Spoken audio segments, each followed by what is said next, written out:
chicos, después de haber estudiado los procesos de obtención del hierro, comenzaremos ahora con el estudio del acero y sus aleaciones. El arrabio se obtiene como material fundido en un alto horno mediante reducción del mineral de hierro. Se utiliza como materia prima en la obtención del acero en los hornos siderúrgicos. El arrabio tiene un alto contenido de carbono, generalmente entre 3,5 a 7,5%. La imagen de la izquierda nos muestra el proceso de sangrado del arrabio, en donde cae a una vagoneta forrada de ladrillos refractarios que se transporta a la fábrica siderúrgica. Ahora bien, si por cualquier procedimiento eliminamos del metal arrabio la mayor parte de este carbono, obtendremos el acero, considerándose como tal una aleación de hasta 1,7% de carbono, silicio, manganeso, fósforo y azufre. Imagen de la derecha. Tipos de acero. Los tipos de acero que se obtienen son acero extradulce, aceros semidulces, semiduros, muy duros, extra duros. Denominamos acero extradulce cuando el contenido de carbono es aproximadamente 0,15% o menor.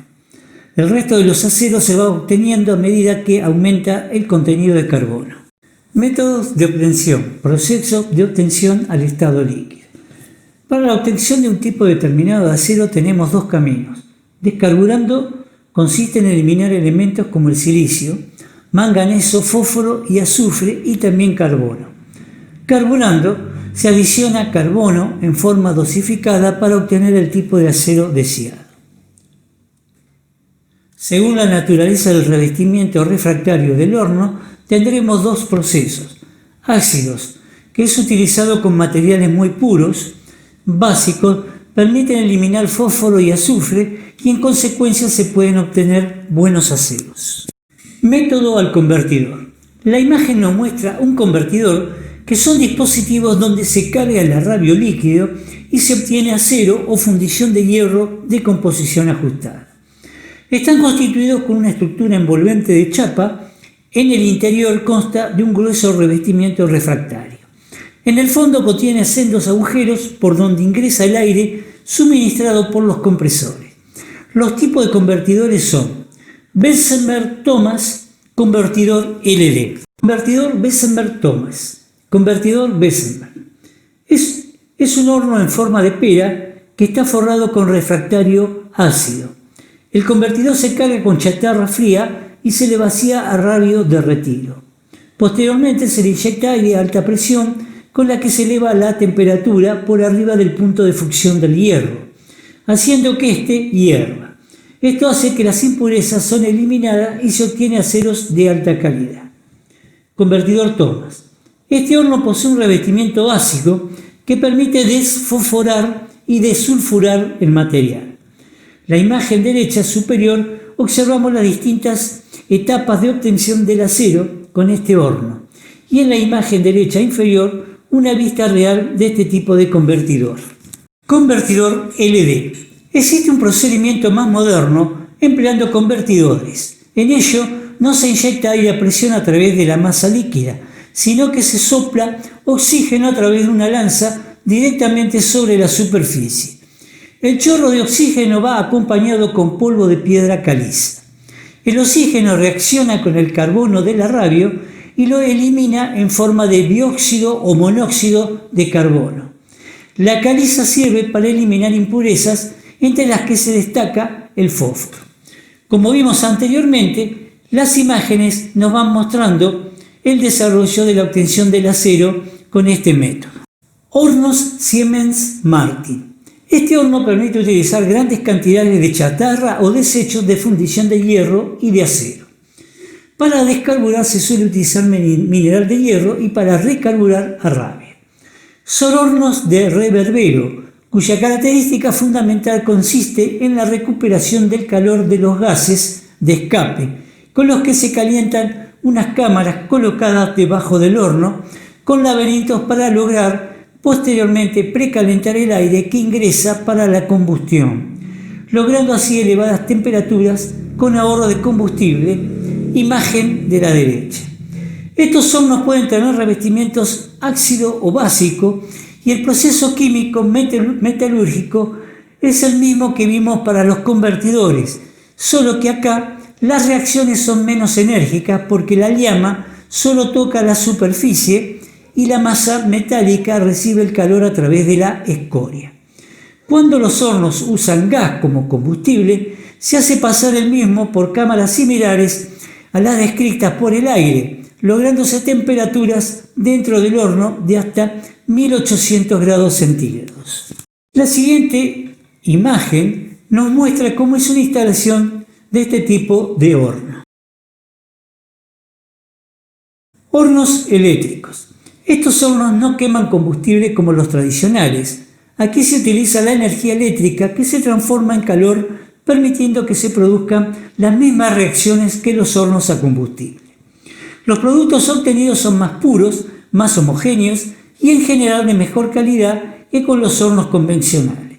Como los procesos tienen mejor rendimiento y requieren menos manos de obra, y se obtiene un control más exacto de temperaturas.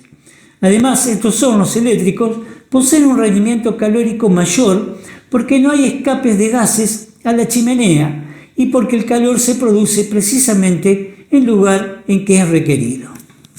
Hornos de arcos. Estos hornos utilizan el calor producido por el arco eléctrico que salta entre dos o más electrodos cuya temperatura es superior a 3000 grados centígrados.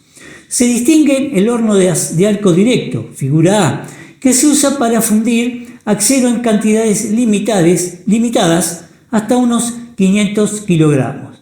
Este horno está más difundido su uso en la industria de los no ferrosos, cobre, aluminio, bronce, latón, etc. La animación B nos muestra un proceso de obtención del acero con estos tipos de hornos. Hornos de arco directo tipo Héroult. Este tipo de horno posee el transformador de alimentación conectado a la línea de alta tensión. En su funcionamiento el arco salta entre el electrodo y el metal. Hornos de solera conductora tipo FIA, trifásico. Es de características similares al anterior, con la diferencia que en él la corriente, luego de atravesar el metal, sale por el electrodo empotrado en el piso, que está refrigerado por agua. Estos dos hornos se emplean para grandes capacidades, alrededor de 50 toneladas. Los electrodos son de carbón aglomerado y se pueden regular su altura por medios hidráulicos o eléctricos. Pueden utilizar revestimiento refractario, ácido o básico. El oxígeno necesario para quemar el carbono se introduce en forma de mineral de hierro, batiduras de forja o laminación. En la siguiente figura observamos la instalación de un horno de arco eléctrico del tipo 180T. Hornos a inducción. En este tipo de horno el calor se produce dentro del mismo material a calentar, teniendo aproximadamente un 10% más de rendimiento calórico que los hornos de arco. Se dividen entre baja frecuencia y alta frecuencia. Horno de baja frecuencia. Trabajan según el principio del transformador estático y por consiguiente tienen un núcleo magnético que forma el primario del transformador. El secundario está constituido por el material a calentar, donde debe estar en cortocircuito.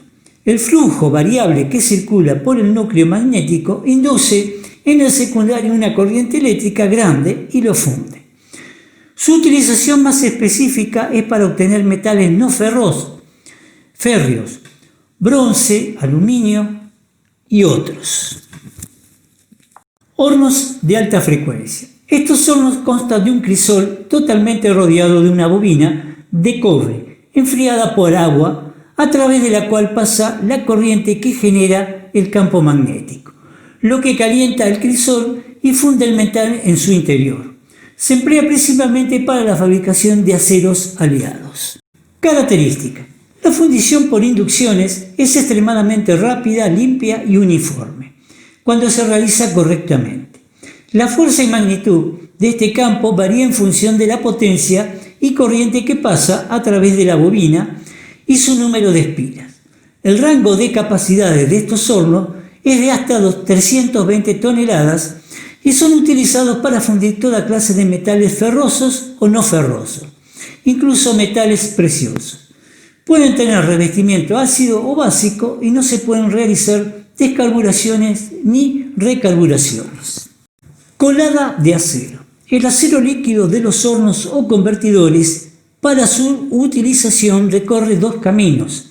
El primero es llenar con él directamente moldes de formas determinadas, como ser piezas de máquina, motores y otros, que luego deberán ser ajustadas y terminadas con máquinas herramientas. Y el segundo camino es llenar con él lingotes, que mediante procesos de laminación y forjado servirán para aplicar a diversos usos industriales. El primer procedimiento de colada en moldes constituye lo que se llama acero colado o acero fundido. El acero en estado líquido se vuelca en lingotera, como podemos ver en la figura A, de gran tamaño y llenado por arriba, o también en lingoteras más reducidas que suelen disponerse sobre placas con corrales de llenado simultáneo, figura B, que se llenan por abajo. Cucharas de colada. Las cucharas de colada son contenedores de chapa revestidos de material refractario con los que se lleva el acero fundido del horno a los lingotes, tal como podemos apreciar en las imágenes. Colada de vacío. Debido a que la presencia de gases en el material fundido disminuye su resistencia mecánica, que al solidificar forma poros, para obtener acero con bajos contenidos de nitrógeno e hidrógeno, se recurre a este tipo de colada. La cuchara, con el acero recién sacada del horno, se coloca en una cámara donde se hace vacío hasta 60-70 milímetros de mercurio, manteniéndolo allí durante 10 minutos. Los gases se desprenden de la masa fundida y los aceros resultan más resistentes y con menores defectos de poros. Laminación. Se conoce como laminación o laminado al proceso industrial por medio del cual se reduce el espesor de una lámina de metal o de materiales semejantes con la aplicación de presión mediante el uso de distintos procesos, como la laminación de anillos o el laminado de perfiles. En la primera fase, el lingote pasa por el blooming o tren desgastador, donde los grandes lingotes son reducidos y adquieren una forma regular. A estos productos se lo denominan tochos, figura A. La figura B nos muestra un cilindro que tiene acanaladuras de tamaños progresivamente decrecientes que aproximan cada vez más el hierro, que pasa a su tamaño y forma final. Generalmente es introducido como palanquilla. La figura C nos muestra las sucesivas etapas de reducción partiendo de un tocho para conformar rieles. Y en la figura D vemos las pasadas que se hacen según distintos modos de disponer los rodillos. Colada continua. Es un proceso moderno que elimina la operación de colada en lingotes. Con este proceso se puede pasar directamente desde la colada al tren laminador sin la obtención previa del lingote, con lo cual se ahorra calor, evitándose también todas las operaciones intermedias y por consiguiente es más económico. En las imágenes puede observarse cómo se produce el pasaje directo desde la colada al laminador. En la imagen nos muestra todo el proceso de la laminación en caliente, que parte desde la colada continua, pasando por los trenes de rodillo, desbaste, hasta obtener tochos y rollos de acero. Tocho. Definimos al tocho como el producto obtenido por reducción del lingote. Tiene aproximadamente 128 milímetros de lado.